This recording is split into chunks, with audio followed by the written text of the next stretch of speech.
Bonjour et bienvenue sur la chaîne S Magazine TV. Pour ceux qui ne sont pas encore abonnés, cliquez sur le bouton et activez la clochette pour ne rien manquer de notre prochaine vidéo. Vladimir Poutine a accepté vendredi que l'Agence internationale de l'énergie atomique envoie une mission à la centrale nucléaire ukrainienne de Zaporijia, la plus grande d'Europe, disant craindre que les bombardements ne finissent par provoquer une catastrophe de grande envergure.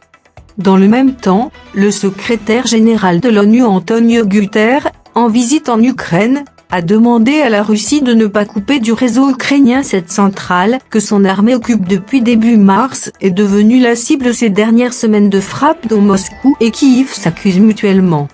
Plus tôt dans la journée, l'opérateur des centrales ukrainiennes Energoatom avait dit redouter un tel scénario, affirmant que les militaires russes étaient en train de chercher des approvisionnements pour des générateurs au diesel qui seraient activés après l'arrêt des réacteurs et avaient limité l'accès du personnel aux installations. Bien évidemment, l'électricité de Zaporijia est une électricité ukrainienne, ce principe doit être pleinement respecté, a martelé M. Guterres en marge d'un déplacement à Odessa, le grand port ukrainien sur la mer Noire, après avoir été la veille à Lviv, dans l'ouest de l'Ukraine. Le bombardement systématique du territoire de la centrale nucléaire de Zaporijia crée un danger de catastrophe de grande envergure, qui pourrait conduire à la contamination radioactive de vastes territoires, a de son côté mis en garde vendredi le président russe à l'occasion d'une conversation téléphonique avec son homologue français. Messieurs Poutine et Macron ont dans ce contexte relevé l'importance d'envoyer dans les plus brefs délais une mission de l'Agence internationale de l'énergie atomique à la centrale nucléaire, qui pourra évaluer la situation sur place, a informé le Kremlin, soulignant que la partie russe a confirmé être prête à fournir toute l'assistance nécessaire aux inspecteurs de l'AIEA. Le chef de l'État russe a en outre accepté que ces derniers passent par l'Ukraine et non par la Russie, ce qu'il exigeait auparavant, a précisé la présidence française.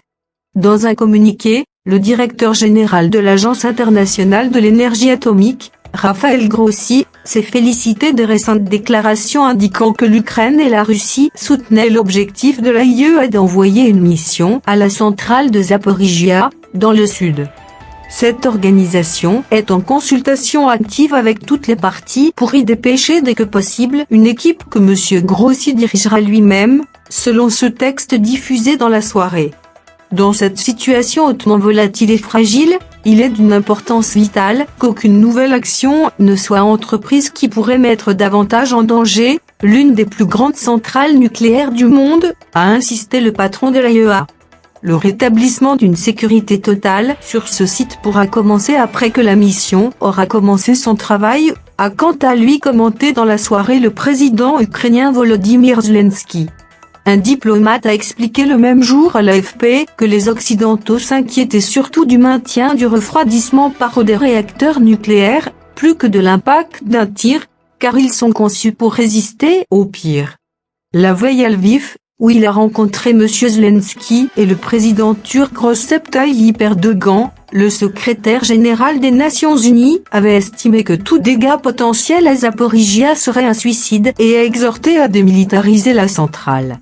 Vendredi, c'est le chef de la diplomatie européenne, Josep Borrell, qui a appelé sur Twitter les Russes à se retirer de ce site et à immédiatement en rendre le contrôle total à son propriétaire légitime, l'Ukraine, tandis M. Macron dénonçait l'attaque brutale lancée le 24 février contre l'Ukraine.